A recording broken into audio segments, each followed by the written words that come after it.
Friends, welcome back to my channel लॅनपत academy 5. तर आजच्या व्हिडिओमध्ये आपण महाराष्ट्र स्टेट बोर्डचं जे क्लास 6चं चॅप्टर नंबर 3 आहे, diversity in living things and their classifications, जे क्लास 6साठी TETसाठी आणि येणाऱ्या टीचिंग एक्झामसाठी खूप इम्पॉर्टंट चॅप्टर ठरणार आहे. तर यामध्ये मी तुम्हाला ज्या बेसिक आणि इम्पॉर्टंट कन्सेप्ट्स आहेत त्या नोट अँड रिटन नोट्समध्ये मी तुम्हाला इथे शेअर करणार आहे. So let's begin. ह्या लेसनमध्ये जर आपण बघितलं तर लिव्हिंग थिंग्स हे जे कन्सेप्ट आहे लिव्हिंग थिंग, तर लिव्हिंग थिंग्स कोण कोण आहे, तर आपण दोनच टाईप्सचे आहेत, ते म्हणजे ॲनिमल्स आणि प्लांट्स. ओके, ॲनिमल्स आणि प्लांट्स हेच अर्थवर लिव्हिंग थिंग्स आहेत. क्लिअर आहे. आता ॲनिमल्समध्ये आपण ह्युमन बिंग्स येतो, बर्ड्स येतात, ॲनिमल्स येतात, जे स्मॉल जे ऑर्गॅनिझम्स येतात ते येतात. प्लांट्समध्ये सगळ्या प्रकारचे प्लांट्स येतात. क्लिअर आहे. होप्सो तुम्हाला हे कळालेलं असेल. तर याच्यात आपण कसं डायव्हर्सिटी होते ॲनिमल्समध्ये आणि प्लांट्समध्ये त्या दोन्ही गोष्टी इथं डिस्कस करणार आहोत. ओके, आणि इथे काही मी तुम्हाला टाईप्स ऑफ जे पण काही आपण शिकू वेगवेगळे ते इथे आपण नोट्समध्ये फॉर्म करत जाऊ. तर मी हा जो तुम्हाला फर्स्ट पेज आहे यामध्ये छोटं शॉर्टमध्ये कन्सेप्ट मॅपसुद्धा आपण ड्रॉ करणार आहोत. ठीक आहे. तर मग इथे मी लिहून ठेवते. लिव्हिंग थिंग्समध्ये आपण 2 पार्ट शिकणार आहात, ते म्हणजे ॲनिमल्ससाठी आणि एक म्हणजे प्लांट्ससाठी. ओके, तर याच्यामध्ये आता आपण फर्स्ट प्लांट्सपासून स्टार्ट करूयात. ओके, सो प्लांट्सबद्दल जर आपण डिस्कस केलं तर प्लांट्सचे जे टाईप्स आहेत ते आपण इथे बघूयात. तर पहिले जे टाईप आहे फर्स्ट टाईप, तुम्हाला ही प्रोसेस फोटोसिंथेसिस प्रोसेस माहितीच असेल. फोटोसिंथेसिसमध्ये जे प्लांट्स आहेत ते स्वतःचं फूड बनवतात. ठीक आहे. प्लांट्स इज लाईक स्वतःचं जेवण ते स्वतः तयार करत असतात, बरोबर. कशाच्या साहाय्याने, तर मग ते सूर्य, पाणी, जे खत असतं, जे जमीन असते त्याच्या मदतीने ते स्वतःचं जेवण आहे ते तयार करत असतात. आणि म्हणूनच आपण लीफ जो पार्ट असतो प्लांटचा त्याला आपण किचन ऑफ प्लांट असं म्हणतो. का, तर जे लीफ आहे ते जेवण बनवत असतं प्लांटसाठी. ठीक आहे, म्हणून त्याला आपण किचन ऑफ प्लांट असं म्हणतो. लक्षात ठेवायचं आहे तुम्ही. तर जे फर्स्ट टाईप आहे, असे प्लांट्स जे स्वतःचं जेवण बनवू शकतात सनलाईटच्या मदतीने, त्याला ऑटोट्रॉपिक असे म्हणतात. काय म्हणतात? ऑटोट्रॉपिक. ऑटोट्रॉपिक म्हणजे कसे प्लांट्स, तर ते स्वतःचं जेवण म्हणजे plants make their own food,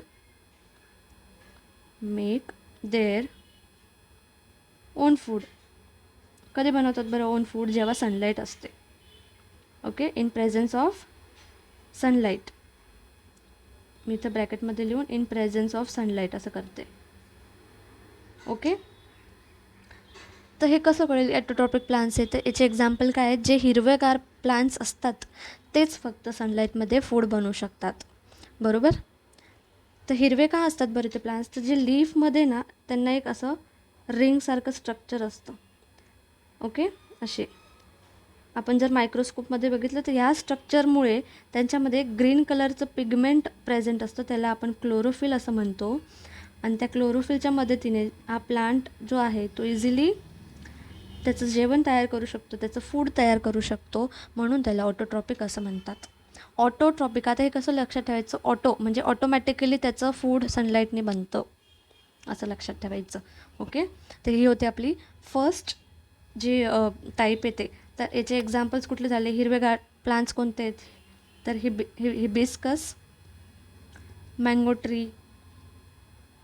ठीक आहे, त्याच्यानंतर प्रोमोग्रॅनेट, डाळिंबाचे जे झाडं वगैरे असतात किंवा आंब्याचे जे झाड असतं किंवा जास्वंदाचे झाड असतात जे हिरवे आहेत, ते तसे सगळे प्लांट्सला आपण ऑटोट्रॉपिक म्हणतो. म्हणजे ते ऑटोमॅटिकली त्यांचं स्वतःचं फूड जे जेवण आहे ते सनलाईटच्या प्रेझेन्समध्ये बनवू शकतात. ओके, तर मग आता आपण दुसरे टाईप्स ऑफ प्लांट बघूयात, म्हणजेच काय, टाईप नंबर 2, हेट्रोट्रॉपिक. मग हेट्रोट्रॉपिक म्हणजे कसे प्लांट्स येतात, तर असे प्लांट्स जे दुसऱ्यांवर अवलंबून असतात जेवणासाठी. ओके, तर तुम्ही असे ट्रीज, काही झाडं असतात बरोबर. त्या झाडांवर काही आपोआप असे वेल असे चढलेले असतात किंवा काही अनवॉन्टेड असे वेल्स जे असतात ते पसरलेले असतात आणि काही दिवाल वगैरे किंवा दांडीच्या मदतीने ते आपोआप चालत असतात, पसरत असतात.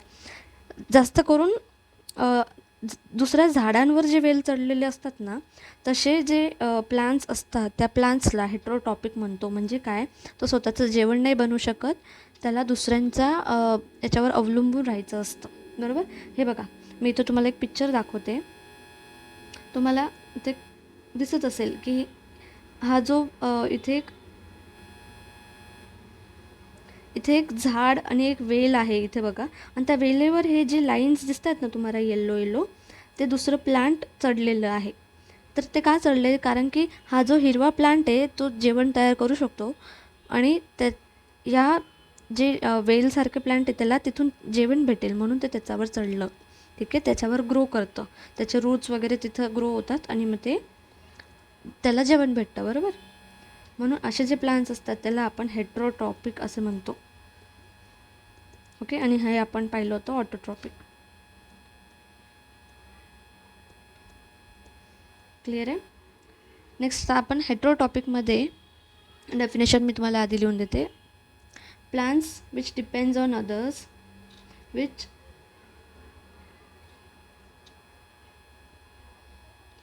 Depends on other plants. Okay. म्हणजे असे प्लांट जे दुसऱ्यांवर अवलंबून असतात त्या प्लांट्सला हेटेरोटॉपिक असं म्हणतात. तर मग काय एक्झाम्पल आहे बरं, तर त्याचं एक्झाम्पल आपण बघितलं, ते जे लाईन्स होते येलो येलो त्याला देवदार प्लांट्स असं म्हणतात. ओके.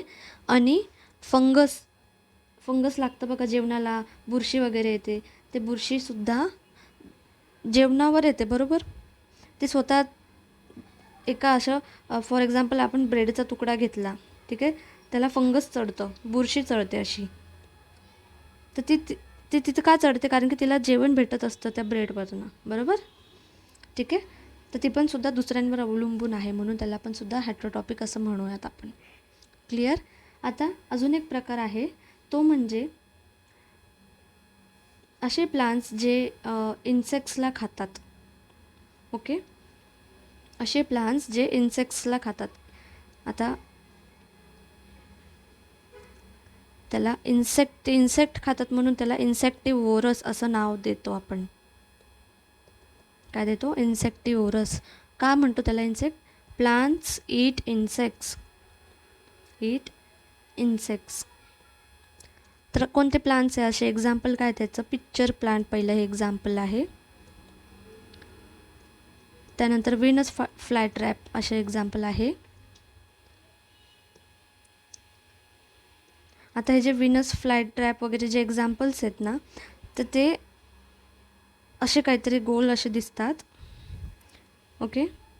आणि त्याला असे इथे दातांसारखं असतं, काटे असतात. ठीक आहे. आणि तो असा एक प्लांट असतो. तर इथे फॉर एक्झाम्पल एखादी किडा किंवा माशी ती उडून जर आली आणि इथे जर बसली ती, तर हा जो आहे त्याचं जे हे तोंड असतं ते बंद करून घेतं. ओके. म्हणजे असे ते तोंड बंद करून घेतं आणि ते जे इन्सेक्ट आहे ते आत फसून जातं, ते ट्रॅप करतं. जाळं कसं असतात तसे ते ट्रॅप करते, तिथे जाळं आहे त्याच्यासाठी, तर ते असे इझिली ट्रॅप करतात. तसंच इथे जर तुम्ही बघितलं तर हे पिक्चर प्लांट दिलेलं आहे, हे जगच्या आकाराचं असतं आणि वरतून याला हे कवर दिलेलं असतं बघा. तर हे जे कवर असतं ना, ते जेव्हा असंच एक काही किडा वगैरे उडून येतो आणि तो चुकून जेव्हा या पार्टला बसतो, त्याचं ते वरचं झाकण आहे ते बंद करून घेतो.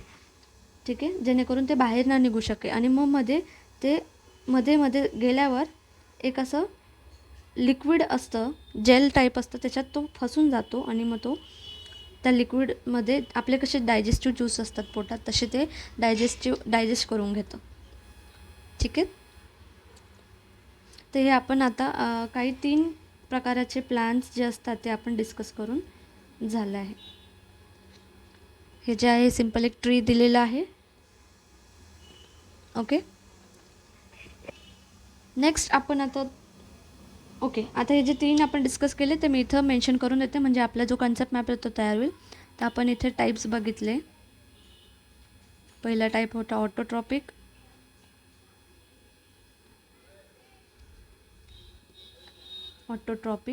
सेकंड टाईप होता heterotrophic, third was insectivorous. Okay. Next आता आपण डिस्कस करूयात प्लांट्सचं स्ट्रक्चर. प्लांट्सबद्दल आपण जर विचार केला की प्लांट्समध्ये काय काय असतं, तर तुम्ही म्हणाल प्लांट्समध्ये फ्लावर असतं, लीव असते, फ्रूट्स असतात, बरोबर, रूट असतात आणि स्टेम असते. हे पार्ट्स ऑफ प्लांट आता आपण डिस्कस करणार आहोत. तर ओके, तर असं काहीसं तो एक पिक्चर तुम्हाला टेक्स्टबुकमध्ये दिसेल. तर सगळ्यात आधी हे जे पार्ट्स ऑफ प्लांट आहेत ना, तर ते 2 भागात डिवाईड असतो. म्हणजे काय, असा भाग जो जमिनीचा खाली असतो आणि असा भाग जो जमिनीचा वरती असतो. हा वरती आणि हा खालती, राईट. तर जे जमिनीचा खाली भाग असतो तो रूट असतो, म्हणून त्याला रूट पार्ट किंवा रूट सिस्टम असं म्हणतो. आणि जे वरती असतो त्याला शूट पार्ट किंवा शूट सिस्टम असं म्हणतो. ओके, हे तुम्हाला लक्षात ठेवायचं आहे. नेक्स्ट आता आपण बघूयात आधी की शूट पार्टमध्ये कुठले त्याचे पार्ट्स येतात, शूट सिस्टममध्ये कुठले पार्ट्स येतात. वरती जे पार्ट्स अवेलेबल असतात ते आपण डिस्कस करणार आहे. ओके, तर फर्स्ट आपण बघूयात फ्लावर. ठीक आहे, फ्लावर हे जर बघितलं तर फ्लावर हा असा पार्ट आहे प्लांटचा जो खूप अट्रॅक्टिव्ह असतो. म्हणजे आपलं जे लक्ष ते वेधून घेतो, तो दिसायला खूप सुंदर असतो. ठीक आहे, आणि तो आता फ्लावर जर आपण मी ड्रॉ केला असा, ठीक आहे, तर फ्लावरचं खाली एक असं हे जे पार्ट असतं हिरवं, जे त्याला सपोर्ट देत असतं. आणि इथून तुमची जे असं स्टीम असते ते स्टेमला तो पार्ट टच झालेला असतो, बरोबर. त्याला आपण, तर इथे जे सपोर्ट देत असतं ना हा पार्ट, हा पूर्ण पार्ट जो आहे तो त्याला आपण स्टॉक असं म्हणतो. काय म्हणतो, स्टॉक. असा पार्ट जिथे फ्लावर आणि स्टेम अटॅच होते त्याला आपण स्टॉक म्हणतो. ठीक आहे. नेक्स्ट इज त्याचे एक प्रत्येक झाडाला वेगळं वेगळं फूल असतं आणि त्याचे एक पर्टिक्युलर रंग आणि शेप असतो, बरोबर. फॉर एक्झाम्पल रोज झाला, त्याचा एक वेगळा रंग असतो, राईट. त्यानंतर मॅरीगोल्ड झालं, त्याचा एक वेगळं कलर, रंग हे असतो, असे बऱ्यापैकी. तर हे जे फ्लावर असतात ना ते कधी इम्पॉर्टंट असतात, तर ते जेव्हा रिप्रोड्यूस करतात. म्हणजे काय, या फ्लावरमध्ये जर तुम्ही बघितलं, आता आपण हेबिस्कसचं फ्लावर घेऊ. मी याला इथं हेबिस्कस म्हणजे जास्वंद जे असतं त्याला तुम्ही असं बघितलं असेल, बरोबर. तर हे जे असतात ना हे त्याचे पोलन ग्रेन्स असतात. ओके, ह्या पोलन ग्रेन्सने नवीन झाड, जेव्हा हे दाणे जे असतात ते जमिनीवर पडतात तर तिथे एक नवीन झाड तयार होतं. मग ते एका रोपट्यापासून, एका बियापासून दुसरं झाड तयार होणं, त्याला रिप्रोडक्शन म्हणतो. ठीक आहे. तर फ्लावर हा खूप इम्पॉर्टंट पार्ट आहे, कारण की त्याच्याने आपलं म्हणजे न्यू प्लांटसाठी रिप्रोडक्शन होत असतं. ठीक आहे. नेक्स्ट आपण बघणार आहोत, फ्लावर आपलं डिस्कस करून झालं आहे. नेक्स्ट आहे आपलं लीव्ह. लीव्ह जर बघितला तर तो एक असा फ्लॅट असा पार्ट असतो प्लांटचा, बरोबर. त्या लीव्हमध्ये एक काहीशा असं लाईन्स असतात. त्या लाईन्सला आपण वेन्स असं म्हणतो. काय म्हणतो, वेन्स. आणि जी मध्ये असते ना मिडलला, ती मिडलला असते म्हणून तिला आपण मिडरिब असं म्हणतो. ठीक आहे. आणि इथे पण ती अशी अटॅच असते लीव्ह, तर याला आपण स्टॉक असं म्हणतो. आणि हा जो फ्लॅट सरफेस असतो पूर्ण पत्त्याचा, लीव्हचा, त्याला लॅमिना असं म्हणतो किंवा लीव्ह ब्लेड असं म्हणतो. ठीक आहे. आणि हा जो टोक आहे, हा कोपरा जो आहे, टोक आहे, त्याला आपण लीव्हचं टिप असं म्हणतो. ओके. आता आपण जर बघितलं तर लीफ हे वेगवेगळ्या प्रकारचे असतात. म्हणजे जर झाडाला असे सिंगल अशी जर येत असली तर त्याला आपण सिम्पल लीफ असं म्हणतो. आणि जर ती झाडाला एका फांदीपासून खूप साऱ्या पत्त्या जर येत असतील जसं कढीपत्ता झाला, बरोबर. तर तशा लीफला आपण कंपाऊंड लीफ असं म्हणतो. काय म्हणतो? Compound leaf. आणि याला म्हणू आपण सिम्पल लीफ. ही सिम्पल पत्ती असते. ओके. तर लीफचं काय काम असतं? तर लीफ हे इम्पॉर्टंट आहे जेवण बनवण्यासाठी. झाडाचे जे फूड बनतं त्याच्यासाठी लीफ हा खूप इम्पॉर्टंट रोल आहे. मी तुम्हाला फ्लावरमध्ये एक गोष्ट सांगायची विसरले, की जेव्हा फ्लावर येतं, ते फ्लावर जेव्हा सुकतं तेव्हा त्याच्यातनं फ्रूट तयार होतं. ठीक आहे. तर फ्लावर पिकून फळ तयार होतं, फूल पिकून फळ तयार होतं. हे तुम्हाला लक्षात ठेवायचे. कधी कधी कन्फ्यूज करतात असे क्वेश्चन्स विचारून. तर इथे आपण आता फ्लावर आणि लीफ हे 2 पार्ट कवर केलेले आहेत. नेक्स्ट आहे आपलं स्टेम पार्ट. स्टेम. तर स्टेम जर बघितली तर प्रत्येकाची स्टेम ही वेगवेगळी असते, बरोबर. त्याची हाईट वेगवेगळी असते, त्याची साईज वेगवेगळी असते. आणि पूर्ण जो प्लांट असतो तो या स्टेमवर डिपेंड असतो. हे जे स्टेम सरळ असले तर प्लांट पण सरळ व्यवस्थित उभं राहू शकतो. ठीक आहे. अजून एक गोष्ट सांगते, ह्या स्टेम ज्या आहेत त्या पण कधी कधी ग्रीन कलरचे असतात, म्हणून त्याच्यात पण क्लोरोफिल हे प्रेझेंट असतं. ओके. जे झाडाचं स्टेम असतं, जे ब्रांच म्हणतो आपण, स्टेम, तर त्याला ब्राऊन कलर असतो, म्हणून त्याच्यात क्लोरोफिल प्रेझेंट नसतं. पण जे असे छोटे छोटे जे झाडं असतात त्याच्यात हिरवा रंग असतो, त्याच्यात क्लोरोफिल हे प्रेझेंट असतं. तर ते स्टेमसुद्धा फूड बनवू शकतं, बरं का. हे तुम्हाला लक्षात ठेवायचं आहे. ठीक आहे. तर आता स्टेमचं काय काम आहे बरं? तर तुम्ही जर असं बघितलं तर ही पाईपसारखं काम करते. ठीक आहे. म्हणजे काय, जमिनीतनं हे जे रूट्स असतात ना, तर रूट्समधनं जेव्हा पाणी, मी तर तुम्हाला जरा वेगळ्या रंगाने दाखवायचा प्रयत्न करते. जेव्हा हे पाणी ॲब्झॉर्ब करतं, शोषतं हे रूट्स, ते पाणी वर जातं आणि प्रत्येक झाडाच्या पार्टला ते पाणी पोचत असतं. ओके. कळलं. तसंच जे लीफ जे फूड बनवते ना, आता मी इथं फूडला वेगळं रंग एक द्यायचा प्रयत्न करते. जे फूड असतं ते मिनरल्स जे असतं ते परत सगळ्या पार्ट ऑफ प्लांट, म्हणजे सगळ्या कानाकोपऱ्यापर्यंत ते जे फूड असतं ते जात असतं. तर हे ट्रान्सपोर्टेशनचं काम करतं हा स्टेम. ठीक आहे. असं तुम्हाला लक्षात ठेवायचं आहे. आणि ते फूड पण ठेवतं. आता स्टोरेज ऑफ फूड म्हणजे त्याच्यामध्ये जेवण पण ठेवतो तो, हे लक्षात ठेवायचं. मी तुम्हाला पुढे एक्झाम्पल देईल कसं ते जेवण ठेवतं त्या पार्ट्समध्ये. ओके.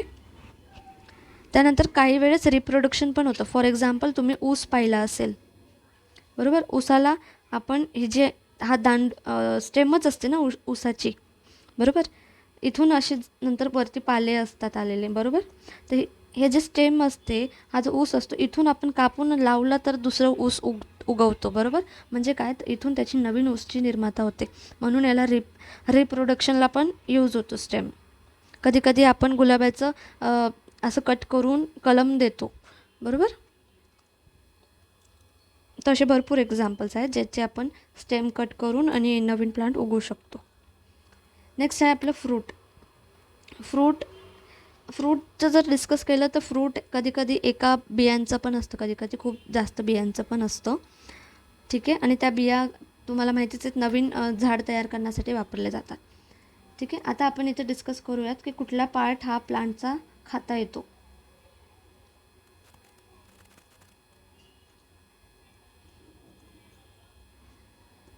सो फर्स्ट आपण काय डिस्कस केलं होतं, फ्लावर.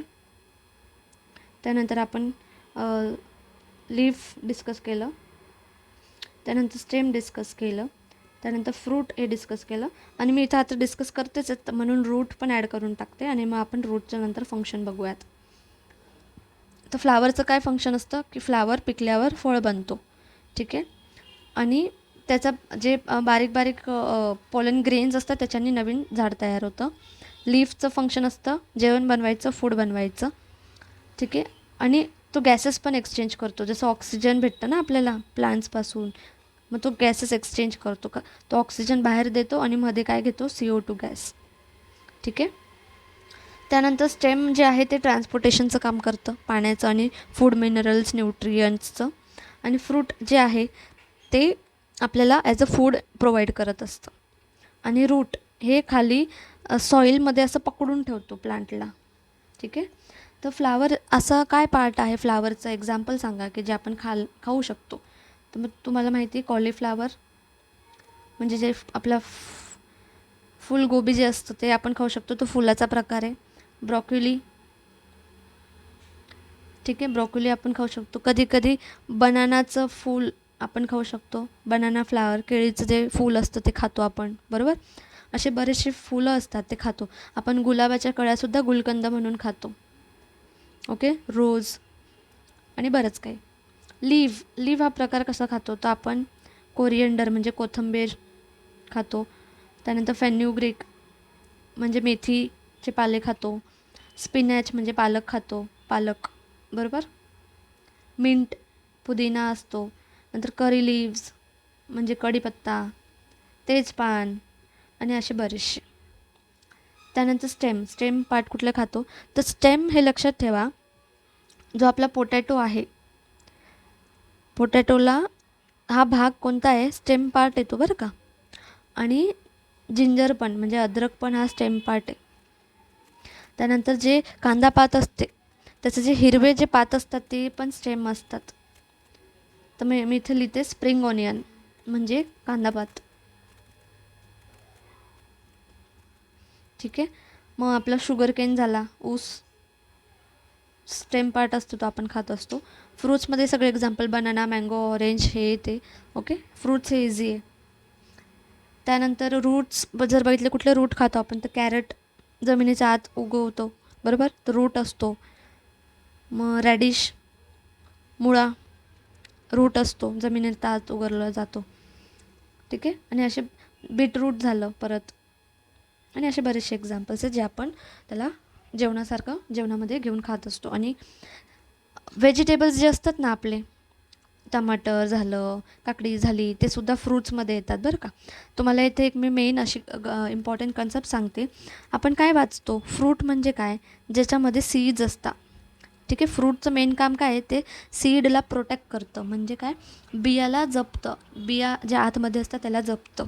मग ती एक बिया असो किंवा अनेक बिया असो, ठीक आहे. तर तसंच काकडी, आपण जर काकडी पाहिली तर तिच्या बिया कुठे असतात, आत असतात, म्हणून त्याला पण आपण फ्रूट म्हणतो. टोमॅटो, त्याच्या बिया कुठे असतात, आत असतात, म्हणून तो पण एक फ्रूट आहे, बरोबर. भेंडी, त्याच्या बिया पण आत असतात, म्हणून ते पण फ्रूट आहे. ब्रिंजल फ्रूट आहे, ज्याच्या बिया आत असतात, ते सगळे फ्रूट्समध्ये येतात.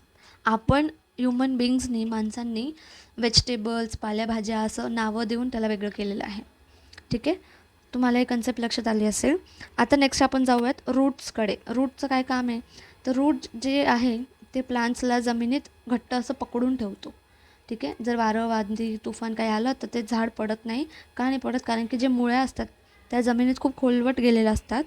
तर ते बघा, होल्ड्स फर्मली अँड अँकर द प्लांट, म्हणजे त्याला सरळ उभं राहायला मदत करतो आणि जमिनीच्या मुळ्याशी ताकदीने पकडून ठेवतो, ठीक आहे. मेन काम काय आहे त्याचं, ते इथं बघा रूट्स आहेत ना, आपण जेव्हा पाणी वगैरे घालतो त्याला, तर ते पाणी पाईपलाईनसारखं शोषून पूर्ण प्लांट्सला देतो.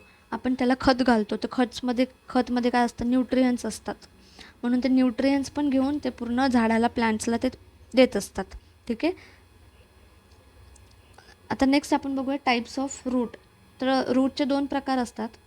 पहिला आहे टॅप रूट, म्हणजे असा एकच रूट खोलवट खालपर्यंत जातो आणि त्याला बारीक बारीक असे रूट्स आलेले असतात, ठीक आहे. तर हा जो मेन जो रूट असतो त्याला प्रायमरी रूट म्हणतो, आणि हे जे छोटे छोटे रूट्स असतात त्याला सेकंडरी रूट्स म्हणतात, ओके. तर हा आपला कोणता रूट आहे, हा टॅप रूट आहे, टॅप रूट. आणि बाकीचे तुम्ही बघितले असेल तसं गुच्छासारखे असतात बघा रूट जमिनीच्या मुळ्याशी, तर त्याला फायबरस रूट असे म्हणतात. काय म्हणतात, फायबरस रूट, ठीक आहे. तर टॅप रूट आपल्याला कुठे भेटतं, हिबिस्कसच्या प्लांटला टॅप रूट असतं. बनियान म्हणजे जे आपलं वडाचं झाड असतं त्याला टॅप रूट असतं. त्यानंतर फायबरस रूट कोणाला असतं तर कांद्याला अशा मुळ्या असतात, आणि जे गवत असतं आपलं ग्रास त्याला अशा मुळ्या असतात, ओके.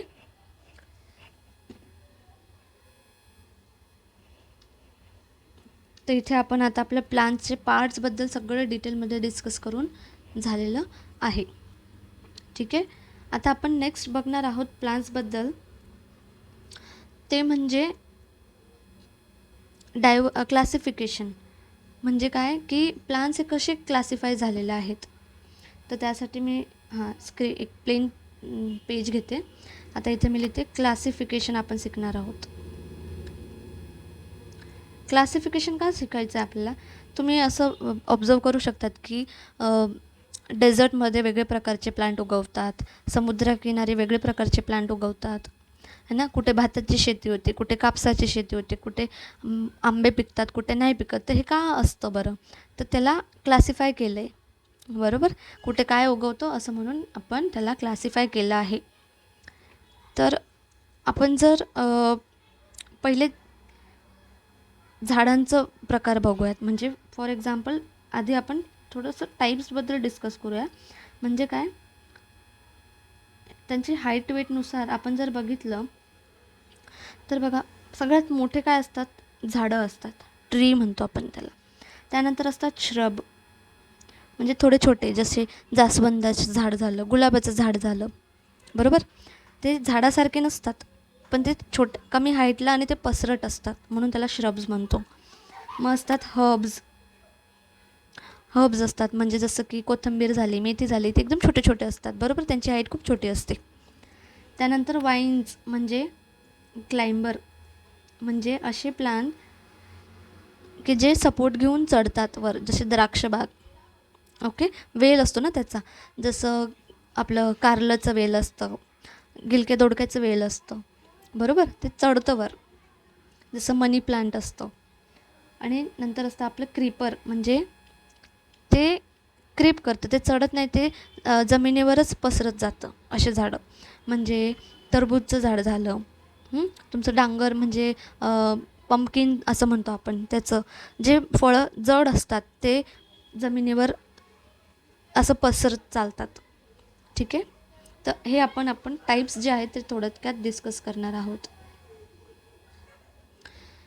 तर जे ट्रीज जे आपण डिस्कस करतो आहे आता सध्या, तर त्याला ट्री कसं ओळखलं जातं, तर त्याची स्टेम जी असते ना, ही स्टेम, तिला आपण ट्रंक म्हणतो. तर ही ट्रंक जाड असते, है ना. याला आपण हाताने इझिली असं तोडू शकतो का, मेथीच्या भाजीसारखं नाही. त्याचं जे ट्रंक असतं ते खूप जाड असतं, स्ट्रॉंग असतं, त्याची हाईट खूप उंच असते, त्याला फळं लागलेले असतात, ते झाड खूप वर्षांसाठी जगत असतं. अशा झाडांना आपण ट्रीज म्हणतो. म्हणजे काय, पेरेनियल, म्हणजे ते खूप वर्षासाठी जगू शकतं, खूप वर्षांसाठी ते जगू शकतं, ठीक आहे. तर तशा ह्याच्यावरनं आपण ओळखतो की ते झाड आहे. क्लिअर. आता आपण डिस्कस करू की मग श्रब्स काय असतात, श्रब्सला कसे ओळखायचं. तर श्रब्सला जर तुम्ही बघितले तर ते असे एक असं उगलेले असतात, ठीक आहे. त्यांना असं काहीतरी फुलं, टमाटरचं हे झाड झालं किंवा गुलाबाचं झाड झालं, ठीक आहे. हे जमिनीवर असे उगलेले असतात, जमिनीच्या जवळच, थोडं उंचावर, हायटीवर. आणि त्यांचे जे हे जे मुळ्या असतात किंवा ब्रांच, हे जे ब्रांच आहेत ना, हे बघा, हे ब्रांचेस आहेत, तर ते जमिनीच्या खूप जवळ असतात, ठीक आहे. जमिनीच्या खूप जवळ असतात, छोटे असतात ते प्लांट्स. इझिली आपण असं हातवर करून फुलं वगैरे तोडू शकतो, राईट. जसं की आपलं जास्वंदाचं झाड, गुलाबाचं झाड, लिंबाचं झाड वगैरे, इझिली आपण असं फळ तोडू शकतो, फूल तोडू शकतो. जास्त उंच नाही जात, काही 2-3 मीटरच्या अंतरावर ते झाड उगवतात. अशा झाडांना आपण श्रब्स असे म्हणतो. ओके, क्लिअर आहे. नेक्स्ट आहे आपलं हर्ब्स. हर्ब्स जर बघितलं तर ते खूप सगळ्यात छोटे झाडं, जे 1 ते 1.5 मीटरच्या याच्यात उगवतात. म्हणजे कोथिंबीर झाली, आपली पालक वगैरे, असे जे भाजीपाला, तशा झाडांना आपण हर्ब्स म्हणतो. पुदिना झालं, त्याचं जे ब्रांच आपण जर डिस्कस केलं, हे ब्रांच हे आपण हाताने लगेच मोडून घेतो, बरोबर. मेथी हाताने मोडून निवडून ठेवतो आपण, कोथिंबीर हाताने असंच तोडून देतो. तर त्याच्या दांड्या जे असतात ते हिरव्या असतात आणि ते इझिली तुटून जातात, म्हणजे ते फ्लेक्झिबल असतात त्यांच्या दांड्या, म्हणून त्याला. आणि त्याला जर बघितलं ना तर ते असं गुच्छांसारखं दिसतं, म्हणजे बंच, हे बघा, हा बंच आहे, गुच्छा आहे, असे उगवतात. तर तशा जागांना आपण हर्ब्स असे म्हणतो. आणि त्यांचे जे ते काही महिन्यांसाठीच जगतात, महिन्यांपासून ते 2-1 वर्षांपर्यंत ते जगतात.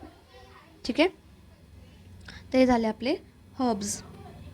नेक्स्ट आहे आपले वाईन्स म्हणजे क्लाइंबर, जे असे झाड ज्यांना सपोर्ट लागतो. ओके, असा सपोर्ट लागतो, मग त्यांची फळं असं वगैरे लागतात. याला क्लाइंबर्स असे म्हणतो. ते सपोर्ट घेऊन कोणाचा तरी क्लाइंब करतो, चढतो, म्हणून त्याला क्लाइंबर असे म्हणतो. ठीक आहे, मग त्याचं एक्झाम्पल काय आहे? मनी प्लांट झाला, द्राक्षांचं बाग झालं. ठीक आहे, नेक्स्ट आहे आपलं क्रीपर. म्हणजे काय? त्यांचे जे फळं असतात ना ते खूप जड असतात, बरोबर, म्हणून ते जमिनीवरच उगवतात, जमिनीवरच पसरत चालतो त्यांचा वेल. ठीक आहे, जसं हे डांगर झालं म्हणजे आपलं पंपकिन किंवा टरबूज. ओके, हे टरबूज मी इथं ड्रॉ करायचा प्रयत्न करते. टरबूजचा वेल हा ग्राउंडवरच, जमिनीवरच पसरत चालतो. ओके,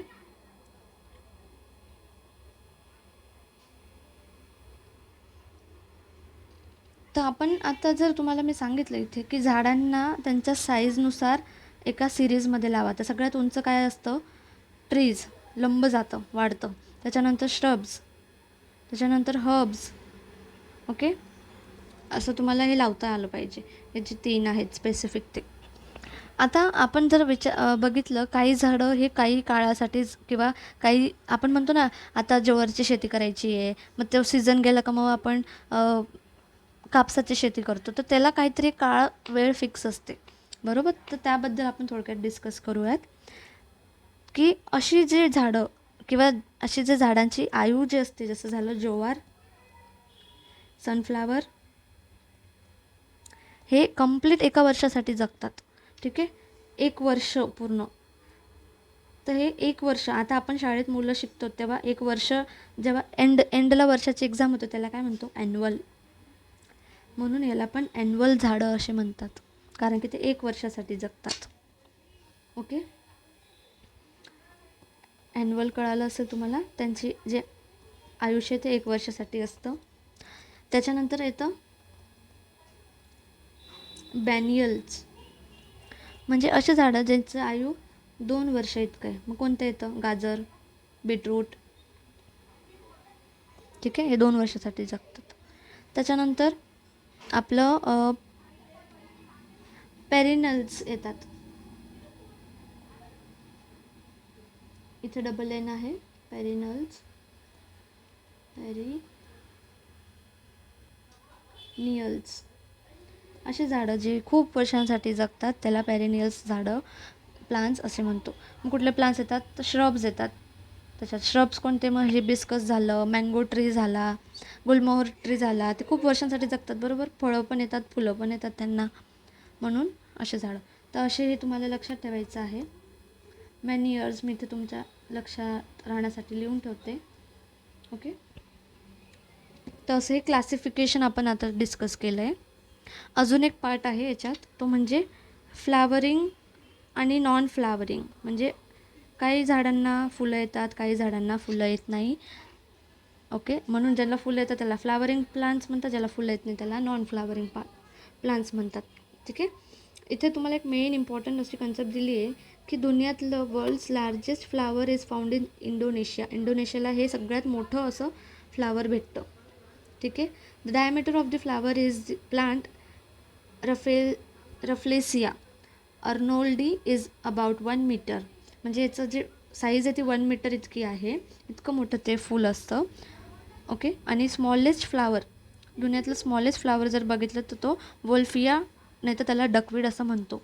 त्याचं जे डायामीटर आहे ते फक्त 0.5 सेंटीमीटर mm आहे. हे तुम्ही पाण्यामध्ये वगैरे बघितलं असेल, असं बारीक बारीक व्हाईट ग्रीन ग्रीन उगवलेले असतात ते पाले, किंवा काही लोक आपल्या फिश टँकमध्ये पण टाकतात, त्याला डकवीड्स असं म्हणतात. ठीक आहे, तर तो पण एक फ्लावरचाच पार्ट आहे.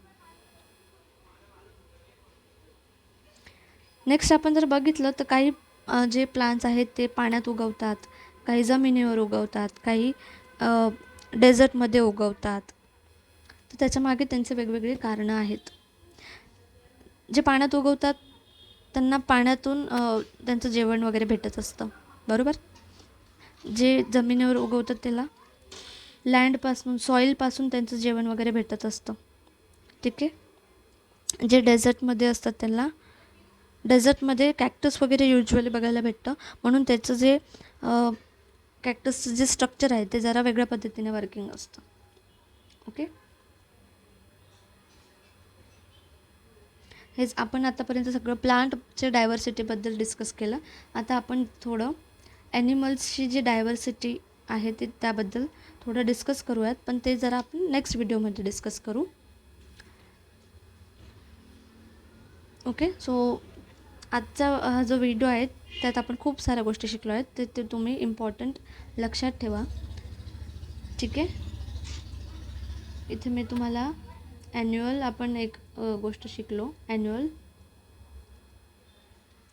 त्यानंतर होतं हे बॅनियल्स आणि पॅरेनियल्स, ठीक आहे.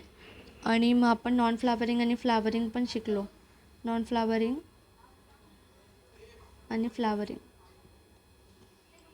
प्लांट्स, ठीक आहे. तर आज या बऱ्याच गोष्टी आपण शिकलो आहोत प्लांट्सबद्दलच्या, आणि नेक्स्ट व्हिडिओमध्ये पार्ट 2मध्ये आपण ॲनिमल्सच्याबद्दल आपण इथे शिकूयात, आणि थोडीशी शॉर्टमध्ये मी तुम्हाला एक्सरसाइज पण सांगेल. सो जर तुम्हाला हा व्हिडिओ आजचा आवडला असेल, हेल्पफुल वाटला असेल, तर व्हिडिओला नक्कीच लाईक, शेअर, सबस्क्राईब करा. Thanks for watching.